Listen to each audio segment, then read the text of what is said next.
We're going to open this session with some bridging. So you can bring yourself down to lay on your mat. You'll have your legs bent. You could do a double check as to the distance of your feet away from each other by bringing the knees and feet together, toes apart, heels then lifting and coming into line with the toes. So you are in a parallel there as opposed to a V shape. And then just getting a sense of the back of the body against the floor. Unless you are really open through the front of the throat area, no head cushions behind your back for this.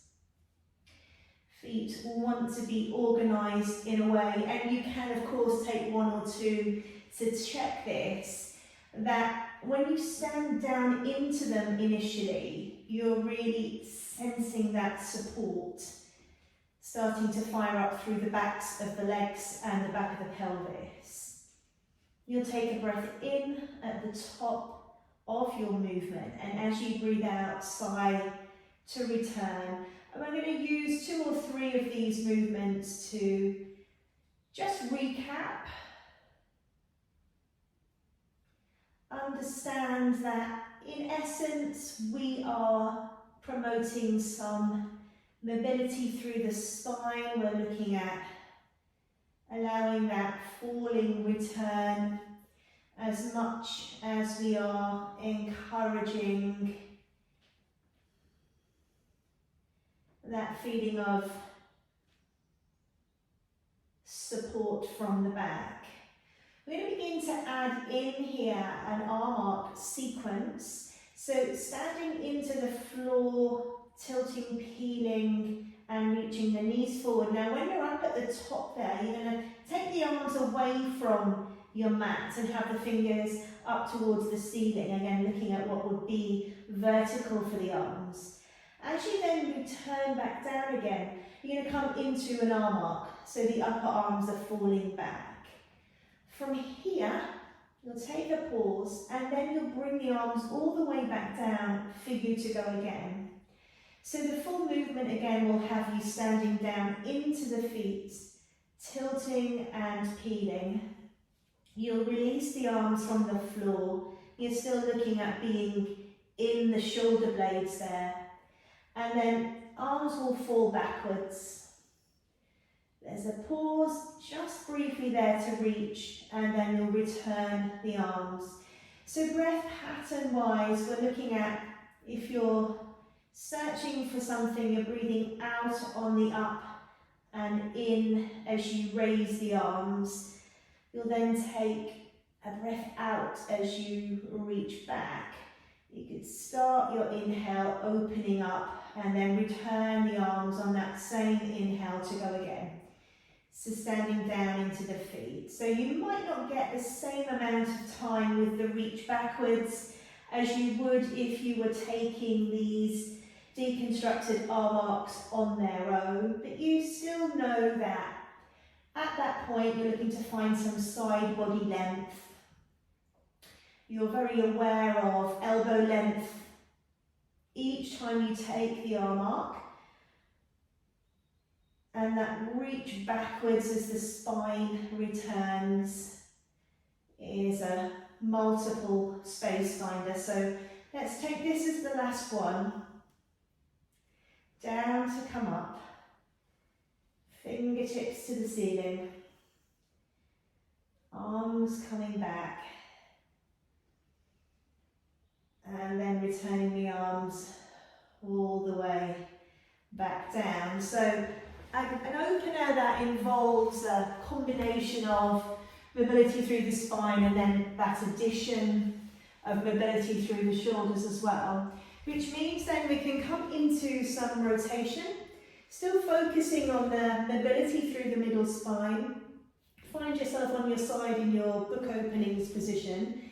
Knees are just about in view, so without moving the head you definitely get a sense that they're there, and the soles of the feet are looking to gauge that position where they're in the line with the back of you. So opening the arm to the ceiling, but passing through that point to continue round in the rotation, taking a breath in when you're here, and then breathing out to return to rotate again.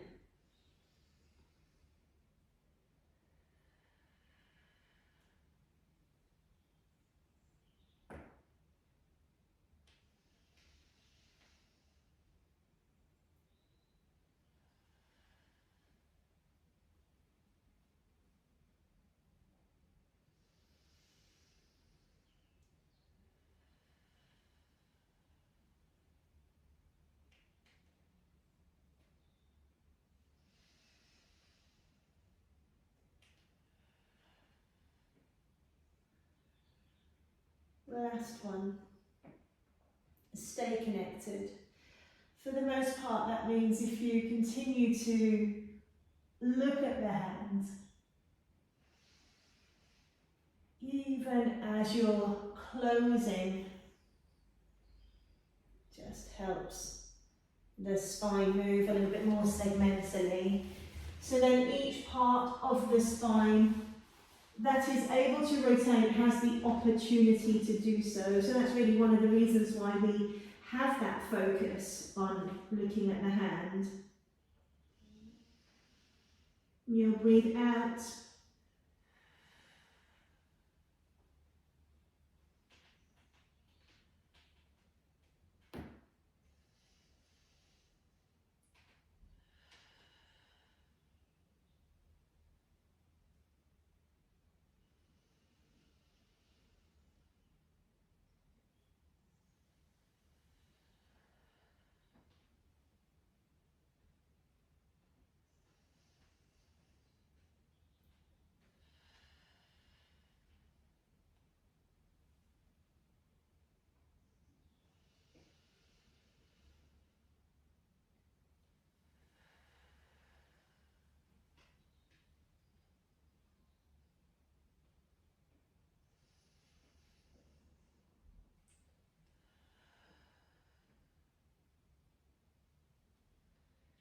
And last one.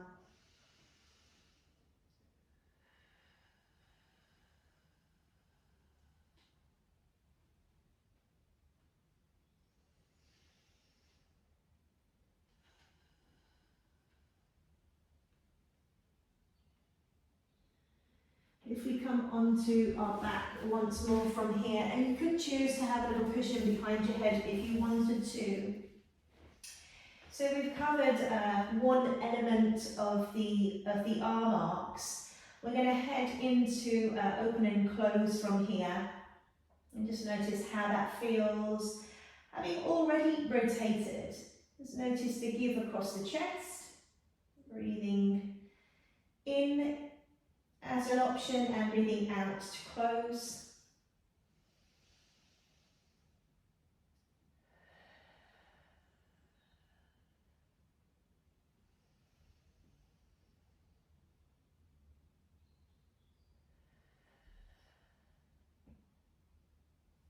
An opportunity with a real simple arm movement to just check in with the breath, in that as you're breathing in through your nose and you're searching for expansion,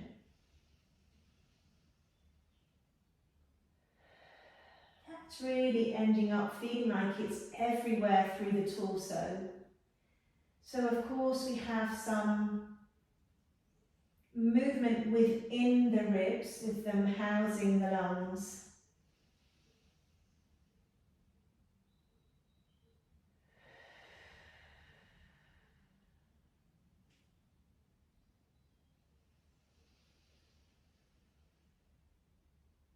You're also searching for sensations down low through the front of the torso, so abdomen area. Is there a rise and fall there for you? In time, can you get a sense of that? We'll pause and come into our shoulder drops, which in turn will lead us into some curling up, and we're going to take 50 of our 100 here. So we're going to use this as the prep breathing out and reaching up, and breathing in and returning back down again.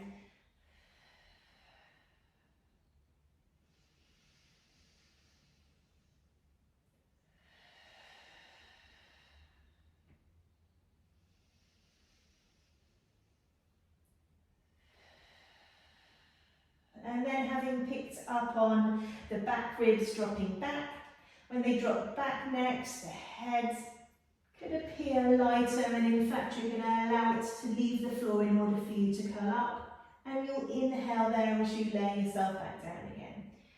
2 more of these as a prep, using the breath out, being aware of the position of the arms and the use of the shoulders.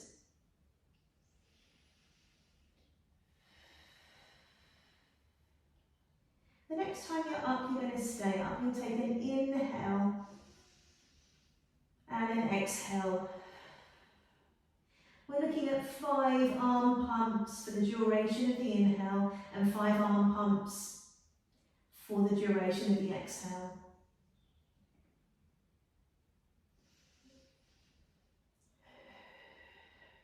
Last 10.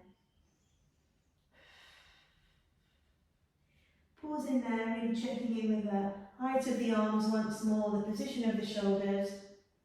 And as you lay yourself back down there, you can relax the arms.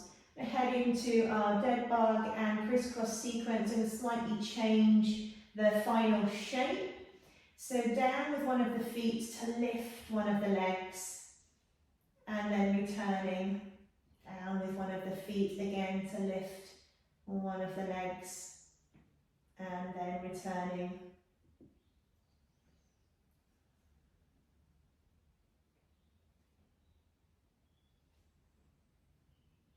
Use of the floor, connection into the ground, being aware of movement of the torso, particularly if it's quite a large, moving away from your mat as you interchange between the feet and the legs.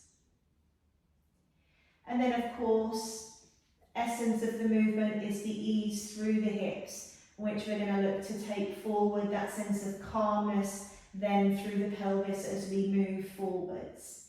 Last one here, interlacing fingers and taking them behind the head for chest lift. As you breathe out once more, sending the back ribs back in order to curl you up. Inhale, head dropping into the hands and unraveling. So breathing out to curl up, and then breathing in to unravel. Start to add in the leg raise. Now, it could be really stripped back and be equally as effective in searching for that ease through the hip and fulfilling that full movement through the rib cage. We're going to switch it up by curling up now. You're going to extend the knee that you've raised, so then you're going to rotate to the bent knee. Bring yourself back to center and lay yourself down and bring the head down. So breathing out to curl up. What you're going to look to do here is rotate towards the bent leg, but extend the leg that was taken into the dead bug. If you're not sure, just use your screen just to really ensure that you have one leg reaching away, but you're moving away from that stretched leg. Curling up.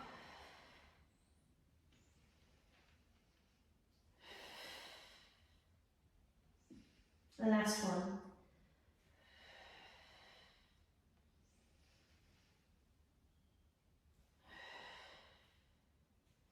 And lay yourself down. Release the arms from the back of the head there.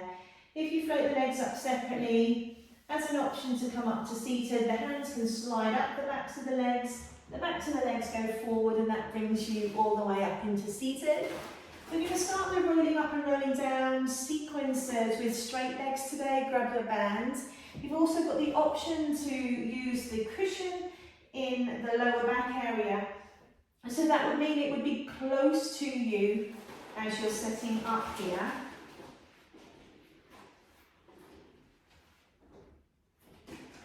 to open with a hinging action.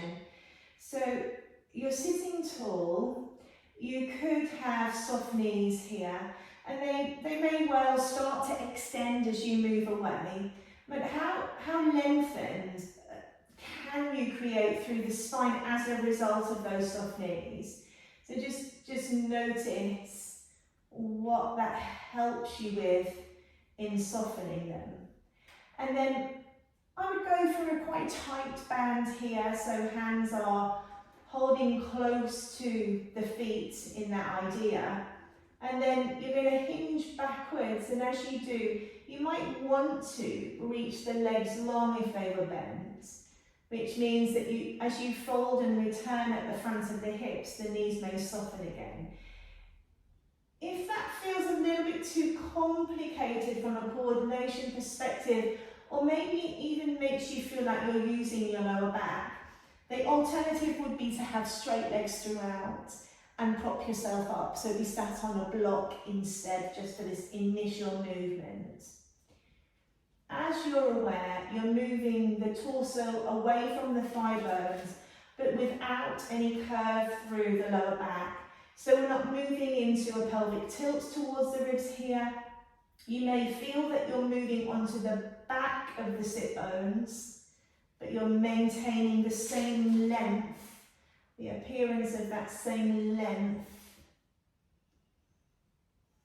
or whether you're hinged or whether you've returned. Now, when you return next, the sequence is going to change very slightly. You'll start off with that hinge, but then you will begin to tilt the pelvis towards the ribs. And as you do so, just notice how the ribs willingly start to fall back, and there's more of a curve through the back of the body. The other thing to make note of is the gaze. So notice how the gaze has dropped down. Just pick up on where you are here now as well, in that the spine has fallen between the shoulder blades to lay you all the way back down onto your mat.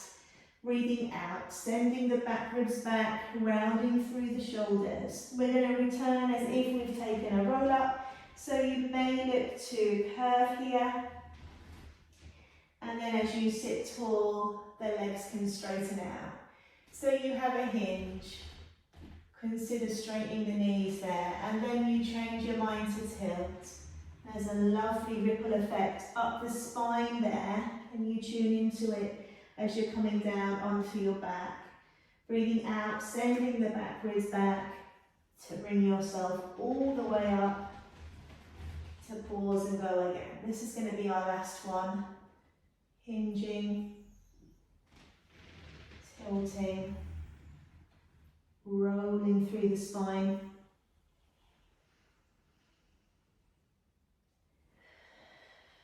Find the shape, notice the arms,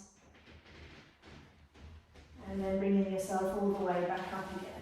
If we take our roll down now, our assisted roll down, holding onto the backs of the legs, you can still keep the cushion if you want to. We do it for a few reasons. Make a little progression on it. We're going to look to keep it in sort of an assisted teaser move eventually. So you've got your hands behind your legs. Your arms are helping you with that idea of length through the spine.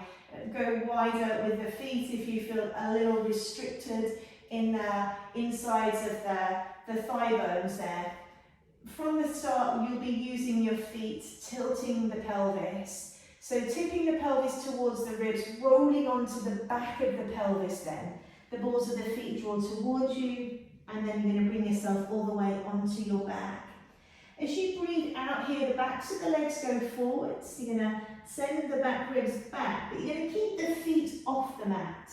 So can you continue to come up here, staying very slightly on the back of the sit bones? You certainly won't be all the way on the top of them, because that would mean your spine would be straight and your feet would be down.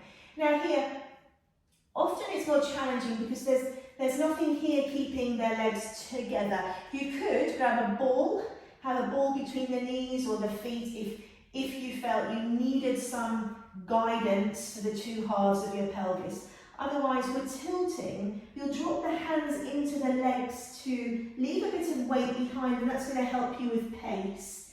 As you breathe out, legs go forward, backwards, push back, and then slowly making that change. Stay really deeply connected with the lower abdominals, almost like you're sensing where the lower spine is.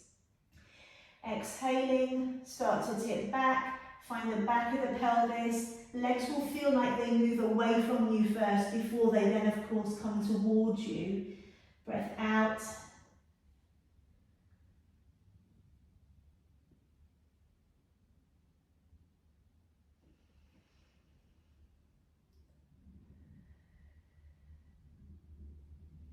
We're going to take one more up to seated. If you need to put your feet down at any time, do so. It can be felt quite deeply through the abdominals here. But the next time you are up in your seated position, if you can release any cushions or towels you might have behind you without tipping yourself over, do so. I'm going to take one more roll down, but this time we're going to use the arms with the legs to help us stay up in the curl up. That's going to take us into single leg stretch. So tilting, and then bringing one knee in towards the chest and reaching the other way, the other leg long and away from you. So you're pushing upwards here. Another thing that can be helpful is just to push outwards into the hand, just to really solidify this idea that your hands and your legs momentarily unite. And you're breathing in for 2 here as some guidance, and breathing out for 2, looking to stay up in your curl up, shoulder blades off the mat, again still deeply felt through the front of the body. After you've taken this last one, you can pause, draw your knees into your chest. Now, can you stay up? Can you then send the legs forward and use that as an action to bring you all the way up?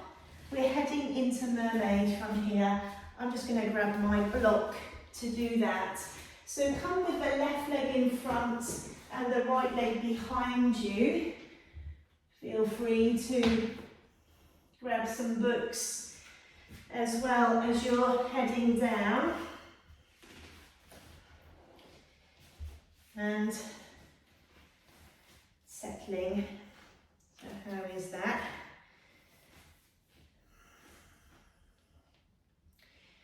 So if the left leg is in front and you're mirroring the screen here, then you're going to be lifting the right arm first. Fingertips reaching up and over there to take you over. Inhaling when you're over and exhaling to bring you back. If you have raised the pelvis, you will definitely sense that the floor is a little bit further away. Remember, we're not reaching out to the side with a hand that supports us anyway, because that's really going to promote much more of a lean, and we're really looking to create that curve evenly through the spine. That's going to include the head coming through the neck, down the middle spine, into the lower spine too. So notice how that is for you. Acquire the length first. Use the arm arc.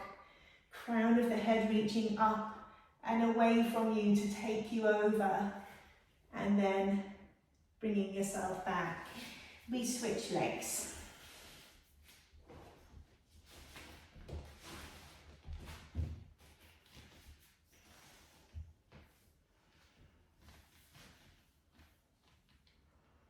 We're looking for ease here, so if on occasion it doesn't feel like that, just feels a little bit uncomfortable, then do switch your position up so that you can still manage to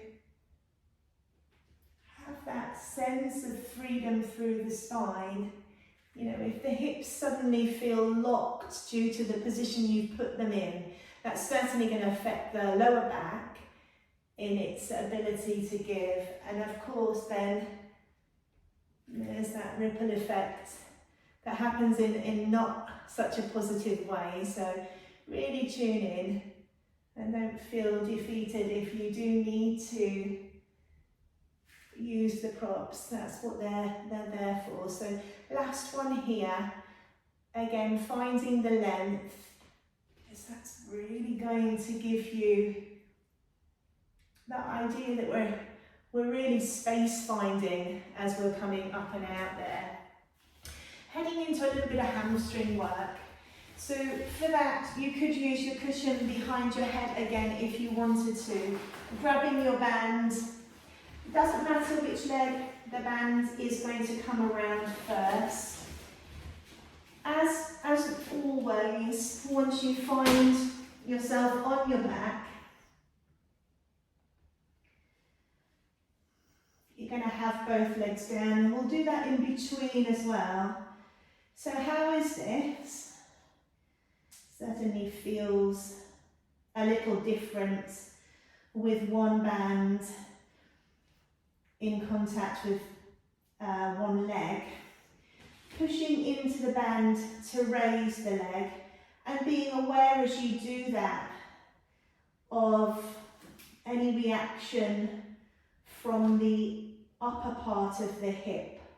That could be front of body, could also be side of body, but just any reaction there. Notice the position of the thigh bone in the hip as well, whether the leg is turned in to accommodate any tightness in the hamstrings today. You'll soften through the joints of your legs, so ankles, knees and hips, and then push into the bands. Be aware of the position of your hands and forearms, because if they were to get involved, then we're not maintaining resistance of the band. So it's one of the reasons why the elbows are down, feeling of them being locked in place really.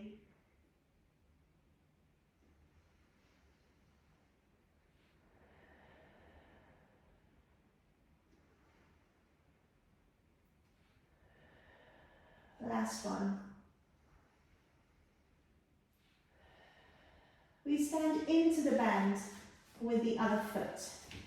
Switch the first leg out and find the floor with both. If you needed to take a moment here, just due to the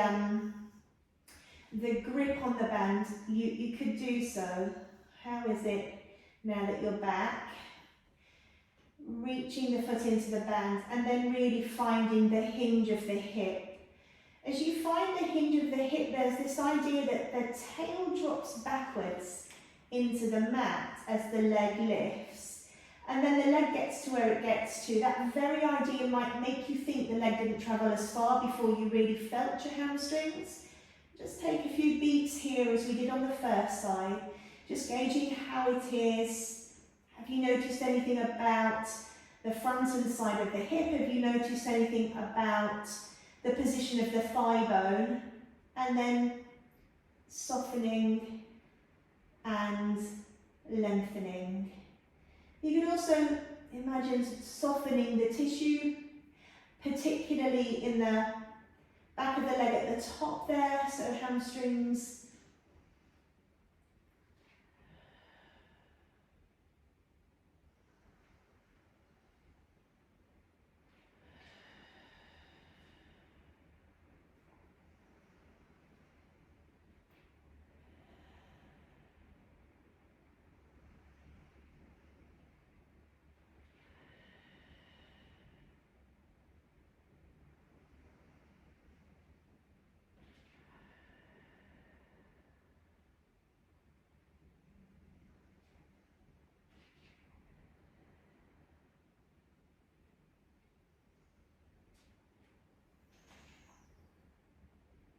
We'll take one or two more here on this side. Feel free to pause at any time.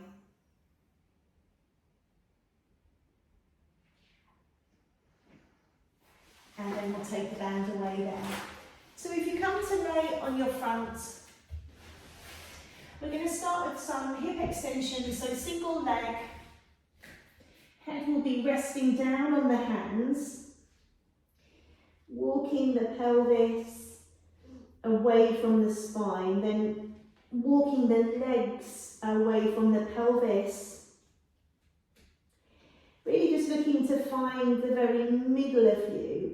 Now completely relax the legs to begin with and just notice how that feels. And then what we're going to look to do as a movement is send the pelvis down into the mat, reach one leg long to lift it, and then rest the leg back down again. Relax. Pelvis pushes down, one leg lengthens to lift, and then rests down. Soften. Pelvis pushes down, leg lengthens and floats there. Whilst you can't see the leg, really sense that as it lifts, it stays in that same alignment, really heading much more towards your midline, the very centre of you, as opposed to shooting out to the side.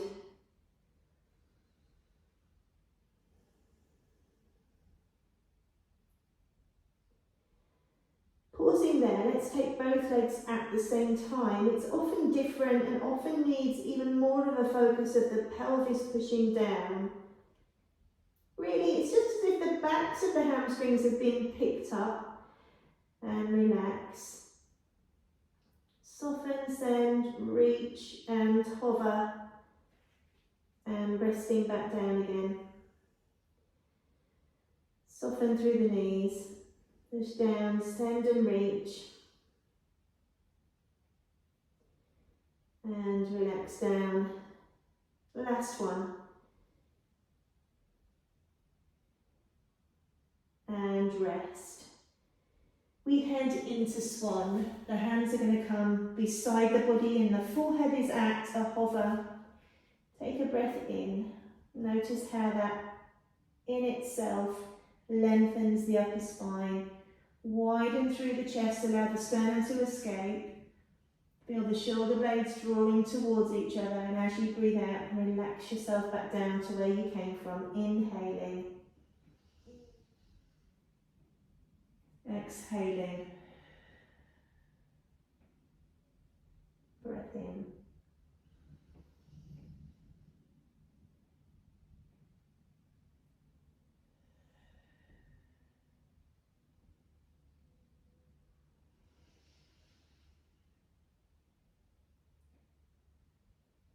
Start to invite the heels of the hands. Inhale. Descend the floor away. To widen through the chest. Just to bring you away from the mat a little bit further if you wanted to. Inhaling. You're still going to send the sternum forward, widen through the collarbones, and also draw the shoulder blades back.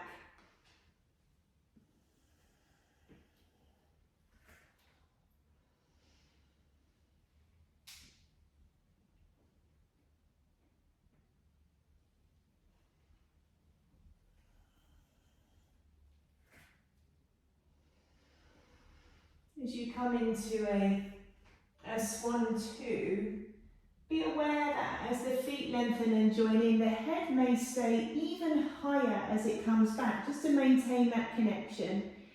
You'll then take a breath in to bring yourself back up again. You could keep this low, doesn't necessarily need to have a high Swan upper body position, let's say. It could still be low.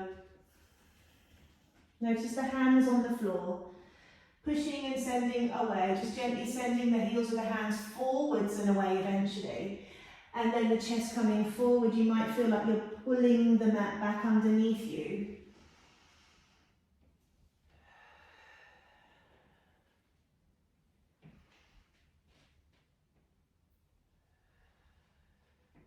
Last one.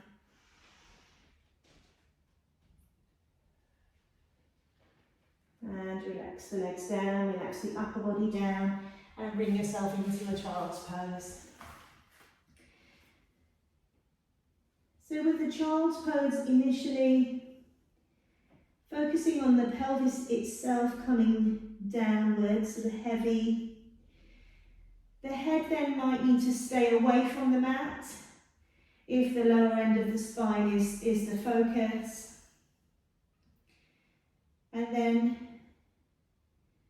you might begin to look in. So back of neck, long and open, looking towards the knees if possible. A lot of weight through my forearms, keeping me up here.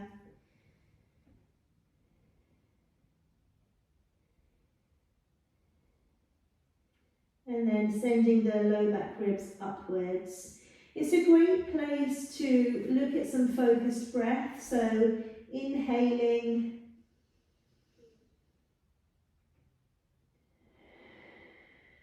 and exhaling. So there is some space between your chest, your front of your torso and your thighs. You're breathing into the back of your body.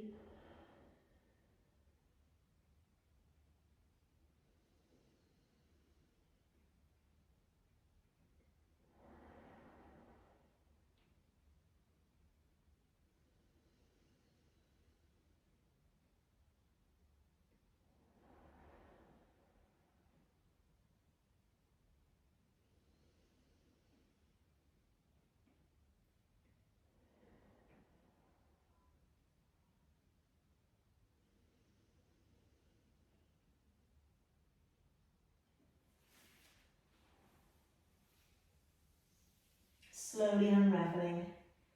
You may have unravelled already. Take your time.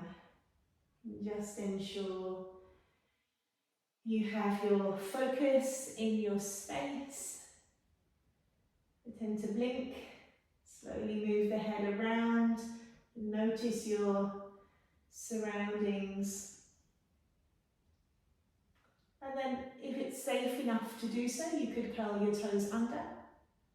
Dangle there and unravel. Or you might prefer the challenge of a step up from the floor. Using the floor, maybe even using your toes behind you, but certainly using the weight of the head, taking it forwards to bring yourself up. Your toes will be pointing forwards as we head into our standing roll down as our finisher. Lowering the gaze when you're ready. Taking the weight towards the toes, the closer you are to the floor. Now, you might not be down there at your max place to begin with, but just be aware if you have come low.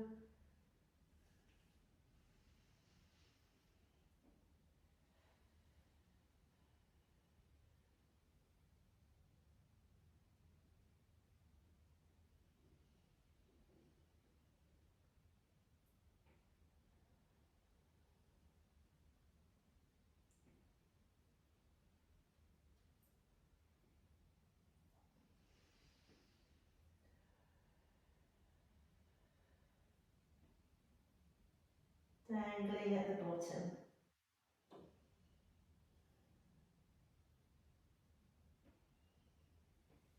Making the switch and walking out into plank if you haven't started to do so already. Big toe side of the foot, crown of the head reaching long and away.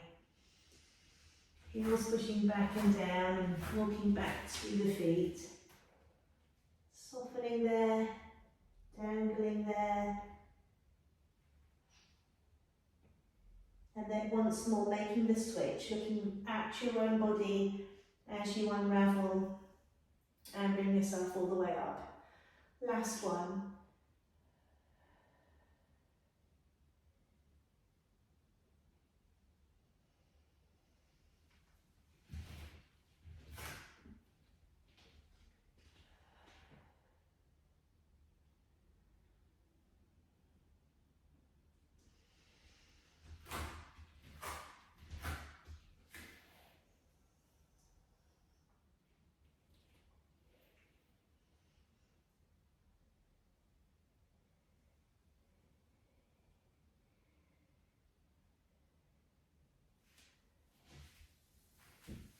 And when you're up from your last roll up movement.